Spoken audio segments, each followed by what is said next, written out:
पिछली जिंदगी में मेरे दूसरे चाचा ने मेरी आंखों के सामने उस छोटे से काले कुत्ते शियाओहेई को बेरहमी से पीट पीट कर मार डाला था। वही शियाओहेई जो मेरी जान बचाने के लिए उनके सामने आकर खड़ा हो गया था।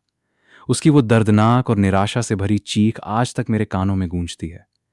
लेकिन जब मैंने दोबारा आंखें खोलीं तो मुझे यकीन ही नहीं हुआ।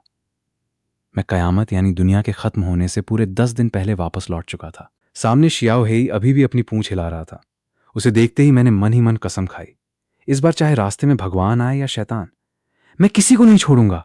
मेरे पास स्पेस की शक्ति थी, इसलिए मैंने बिना समय गंवाए जमकर सामान इकट्ठा करना शुरू कर दिया। मैंने अपने पुराने पुश्तैनी घर को इतना मजबूत बनवा दिया कि उस पर मिसाइल भी हमला करे तो भी उसे तोड़ना लगभग नामुमकिन हो जाए। इतना ही नहीं, मैंने सिस्टम के एनहांसमेंट लिक्विड का इस्तेमाल करके शियाओहेई को भी विकसित कर दिया। एक सामान्य कुत्ता अब धीरे धीरे एक प्राचीन युद्ध जानवर में बदल रहा था। जब भयंकर बर्फीला तूफान चांद की तरह पूरे आसमान को ढक लेगा और वे दरिंदे दोबारा मेरे घर में घुसने आएंगे, तो इस बार उनका सामना कमजोर और असहाय मुझसे नहीं होगा, उनके सामने होगा एक विशालकाय, खूंखार और खून से लाल आंखों वाला नरक का शिकारी कुत्ता। पिछली बार जहां कहानी खत्म हुई थी, वहां मैंने समय को रोक देने की शक्ति भी हासिल कर ली थी। ये सोचते ही मैंने एक पल भी बर्बाद नहीं किया और अगले कुछ दिनों की पूरी योजना बनानी शुरू कर दी। मेरे माता पिता की मौत उस समय एक कार दुर्घटना में हो गई थी, जब मैंने अभी अभी कॉलेज में दाखिला लिया था। उनके पीछे मेरे लिए सिर्फ ये बेहद कीमती पुश्तैनी हवेली बची थी। ये हवेली शहर से काफी दूर एक सुनसान इलाके में बनी हुई थी। चारों तरफ सिर्फ कुछ गिनी चुनी हवेलियां थीं। इसके अलावा आसपास कोई खास इमारत नहीं थी। मेरे माता पिता की बचत और पिछले कई सालों में मिले मेरे सारे जेब खर्च और उपहारों को मिलाकर मेरे पास लगभग 50 लाख रुपए नकद थे।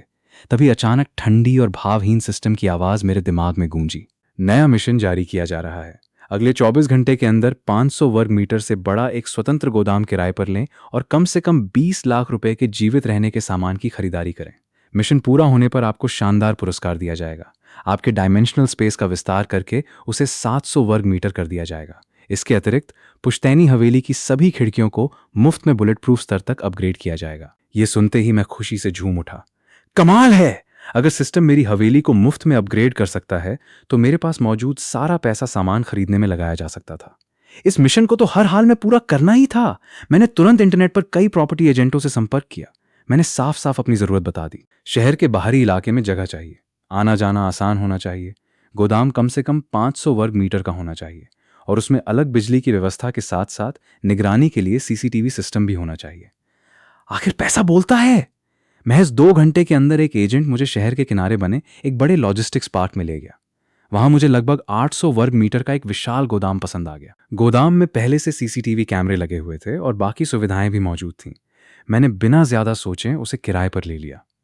अब शुरू हुआ मेरा असली मिशन, जमकर सामान इकट्ठा करने का मिशन। मेरी पहली मंजिल थी शहर की सबसे बड़ी थोक खाद्य मंडी।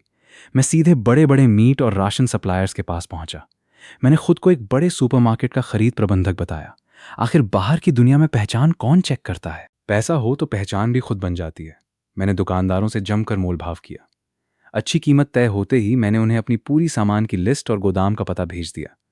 सबसे पहले मैंने खरीदा 100 टन चावल, 50 टन आटा, 10-10 टन सूअर, गाय और भेड़ का मांस, 20 टन खाने का तेल, नमक, चीनी, सोया सॉस, सिरका और बाकी जरूरी मसाले, लगभग 1-1 टन। इसके अलावा 10 टन वैक्यूम पैक किए हुए अलग अलग अनाज और दालें भी मंगवा लीं। सिर्फ इस एक खरीदारी में करीब 15 लाख रुपए खर्च हो गए। लेकिन मेरे लिए ये सिर्फ शुरुआत थी। दूसरी मंजिल थी एक बड़ी कैंड फूड फैक्ट्री का सीधा बिक्री केंद्र। मैं वहां पहुंचा और बिना किसी झिझक के बड़ा ऑर्डर दे दिया। 2000 मीट के डिब्बे, 5000 फ्रूट कैंड। इस बार भी करीब 8 लाख रुपए ऐसे खर्च हुए जैसे पानी बह रहा हो। लेकिन मुझे बिल्कुल अफसोस नहीं था।